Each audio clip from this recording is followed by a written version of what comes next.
Yeah, thank you.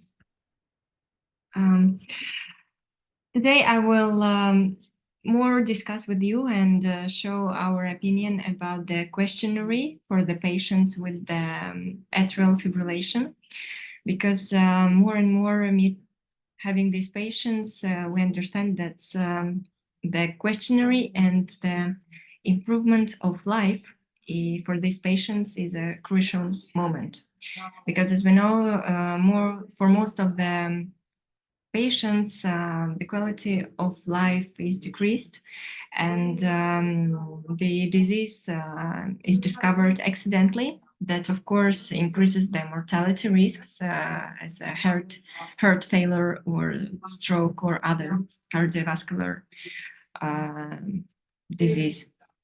We had a comprehensive study. We were analyzing many literature and looking up for the world and also for European publications according to the questionnaire, and what are the criteria for the people, for the patients, to evaluate their quality of life.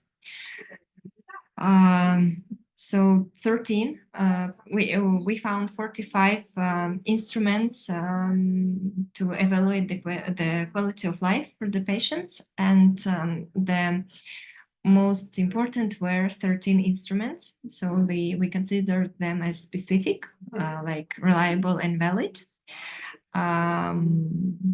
Yeah, so it was for reliable for the measurements, like the control visits for the doctors, the analysis, and the validity also considered as the specific.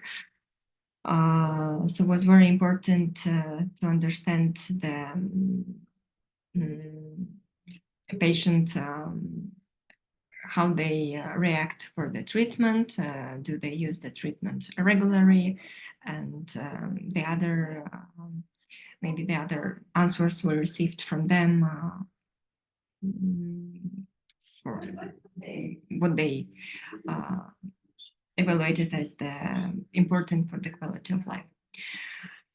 So we don't have the union instrument for the questionnaire for these patients. Worldwide, we use, of course, some instruments as we see in this table, like atrial fibrillation effect for the quality of life, European Heart Rhythm Association score, Canadian score. So these are the most frequently used. Of course, I understand that we cannot use the union one for each country, even the union one for the Europe as a region, because it's very dependent on the country and, of course, for the patients. So that's why we say that no unique questionnaire can be recommended for widespread use. So in conclusion, evaluating everything, we can say that the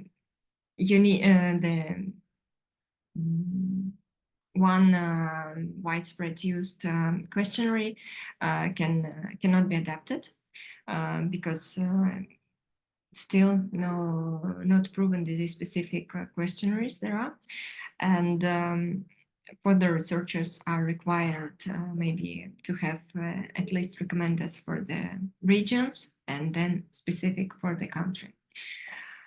So we recommend to have a more systematic review, determinant for the applicability of the quality of life instruments. And our review also showed that atrial fibrillation-related anxiety and symptom frequency and symptoms are associated, of course, with the poor quality of life.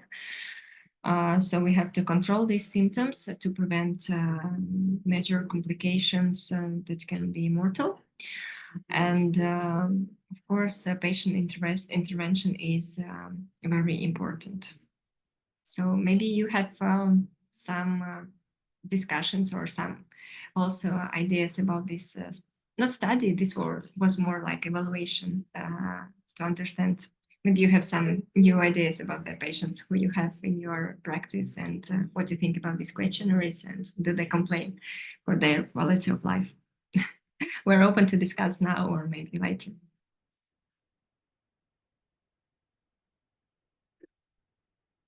Any questions or?